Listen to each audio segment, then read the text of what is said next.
रोज reel scroll करून दुसऱ्यांची success story बघतोयस. भारी गाड्या, फॉरेन ट्रिप्स, परफेक्ट रिलेशनशिप्स.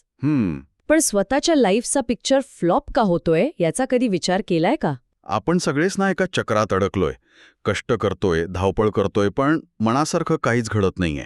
पण काय होईल जर मी सांगितलं की यामागे एक सिक्रेट आहे, एक असा नियम जो जगातले सगळे यशस्वी लोक वापरतात. पण जो आपल्याला शाळेत किंवा कॉलेजमध्ये कधीच शिकवला जात नाही? थांब, म्हणजे हे काहीतरी जादू वगैरे आहे का? जादू नाही, सायन्स आहे. विश्वाचा एक नियम. आणि आज आपण तोच नियम एकदम सोप्या भाषेत समजून घेणार आहोत.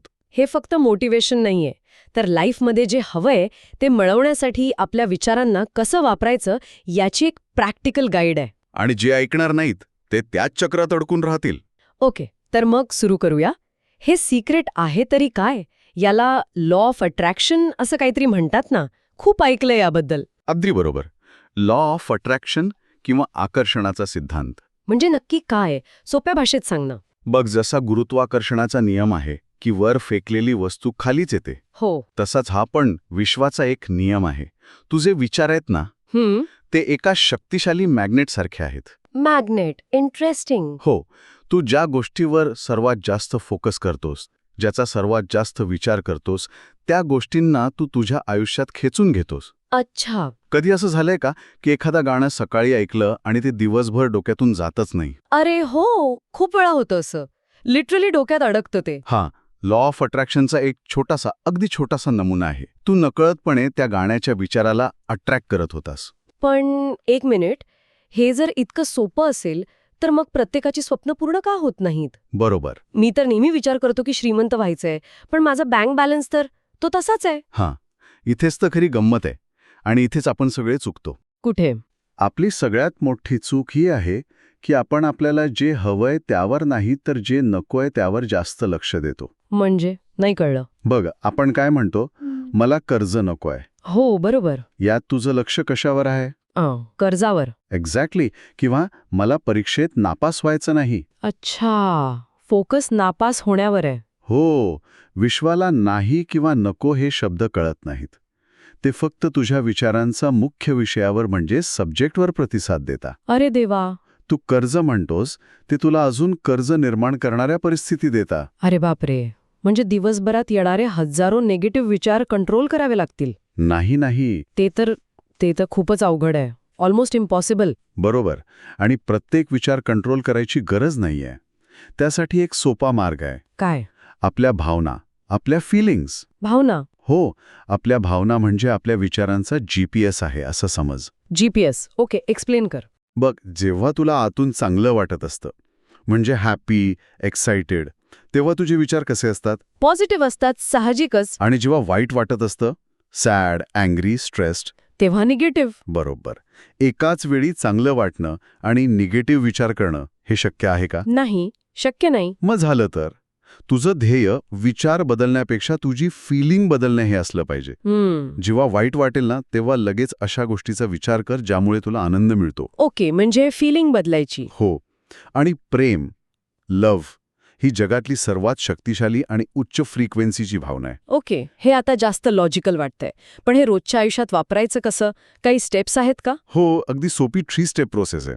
जसं आपण ॲपवरून जेवण ऑर्डर करतो ना, तसंच आहे हे. अच्छा. स्टेप 1, आस्क, म्हणजे मागा. मागा? हो, पण तुला नक्की काय हवंय याबद्दल एकदम क्लिअर राहा.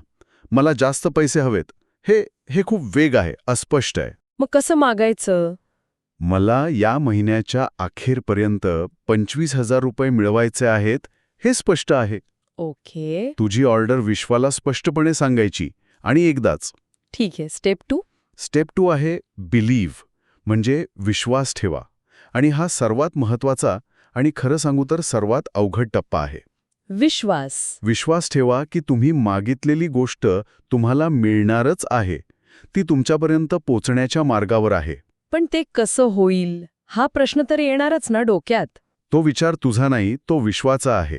आपण जेवण ऑर्डर केल्यावर ते कसं बनतं, डिलिव्हरी बॉय कुठून येतोय, याचा विचार करतो का आपण? नाही, तो तर नाही करत. मग झालं. तसंच आहे हे. आणि स्टेप 3? स्टेप 3, रिसीव्ह, म्हणजे स्वीकार करा. हा सगळ्यात मजेशीर भाग आहे. कसा? ती गोष्ट मिळाल्यावर तुला जसं वाटेल, जसा आनंद होईल, तसंच आत्ताच फील करायला सुरुवात कर. म्हणजे आधीच? हो. आनंदी राहा, उत्साही राहा.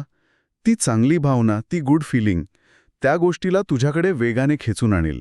हे सगळं ठीक आहे, पण हा विश्वास आणि ती चांगली भावना ती टिकवून कशी ठेवायची? त्यासाठी काही प्रॅक्टिकल हॅक्स आहेत का? नक्कीच आहेत.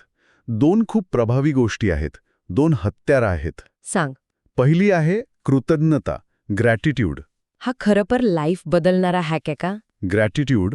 हो. रोज सकाळी उठल्यावर मोबाईल हातात घेण्याऐवजी तुझ्याकडे असलेल्या अशा 5 गोष्टींसाठी मनापासून थँक्यू म्हण. जसं की? तुझं चांगलं आरोग्य, तुझं घर, तुझे मित्र. काही तू ज्या गोष्टींबद्दल कृतज्ञ असतोस ना, त्याच गोष्टी तुझ्या आयुष्यात अजून वाढतात. ओके. आणि दुसरी गोष्ट? दुसरी आहे व्हिज्युअलायझेशन. म्हणजे तुझ्या मनाच्या स्क्रीनवर एक चित्र बघणं. तुला जे हवंय ते मिळालं आहे असं चित्र डोळ्यासमोर आण.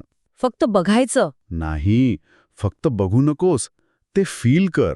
फील करणं महत्वाचं आहे, खूप महत्वाचं. तुला एक नवीन कार हवी आहे समजा. हो. तर डोळे बंद करून कल्पना कर की तू त्या कारच्या ड्रायव्हिंग सीटवर बसला आहेस. तुझ्या हातात स्टिअरिंग व्हील आहे, नवीन गाडीचा तो वास येतोय. वा. हे जितकं खरं वाटेल तितका त्याचा प्रभाव जास्त असेल. तू एक विजन बोर्ड सुद्धा बनवू शकतोस, जिथे तुझ्या स्वप्नांचे फोटो लावू शकतोस. पण हे खरंच पैसा आणि नात्यांसारख्या प्रॅक्टिकल गोष्टींसाठी काम करतं का? हो, 100%. पैशासाठी कसं? माझ्याकडे पैसे नाहीत हा विचार सोडून माझ्याकडे भरपूर पैसा आकर्षित होत आहे हा विचार कर. एखादी महागडी वस्तू बघितलीस तर हे मला परवडणार नाही असं म्हणण्याऐवजी म्हण मी हे घेऊ शकेन. आणि पैसे देताना आनंदाने दे. जास्त पैसे तुझ्याकडे येतील. आणि रिलेशनशिप्स? दुसऱ्यांनी तुला चांगली वागणूक द्यावी असं वाटतं. हो, नक्कीच. मग तशीच वागणूक तू आधी स्वतःला दे. स्वतःवर प्रेम कर. आणि जर एखादं नातं सुधारायचं असेल तर त्या व्यक्तीच्या कोणत्या गोष्टी तुला आवडतात याची 30 दिवस रोज एक लिस्ट बनव. चुकांवर नाही, चांगल्या गोष्टींवर लक्ष दे. ओके. आणि आरोग्य? बघ, स्ट्रेस हा निगेटिव्ह विचारांमुळे येतो, बरोबर? हो.